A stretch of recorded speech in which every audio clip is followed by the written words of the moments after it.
చేశారు. ఒక పరమహంస యోగానంద కాదు, అలాంటి ఎంతో మంది కూడా. వారిలో నేను కూడా ఒకడిని. ఉద్యోగం, వ్యాపారాలు ఏది లేకుండా సాధనే ప్రధానంగా గంటలు గంటలు చేసిన వాళ్ళలో నేను కూడా ఒకడిని. ఆ గంటల సాధనతోనే అనుభవాలు పెరుగుతాయి, విషయాలు తెలుస్తాయి. ఒకనాటికి ప్రశాంతత పెరిగిద్ది. బాహ్య ప్రపంచం కళ్ళు మూసుకొని ధ్యానం చేసిన వెంటనే బాహ్య ప్రపంచం మాయమవడం అనేది కూడా ఇక్కడ చెప్పినట్టుగానే జరిగిద్ది ఎవరికైనా ఆ గంటల సాధనలు కొంతకాలం తర్వాత. మీకు లేనిదల్లా ఓపిక. మీకంటే ఎవరైతే తప్పిపోతున్నారో వాళ్ళకి.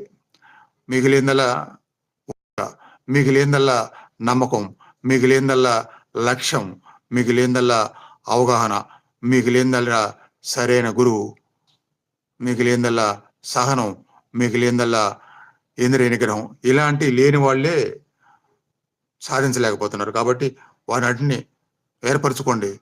స్థిరంగా, నిశ్చయంగా, లక్ష్యంగా ఉంచుకోండి. అప్పుడు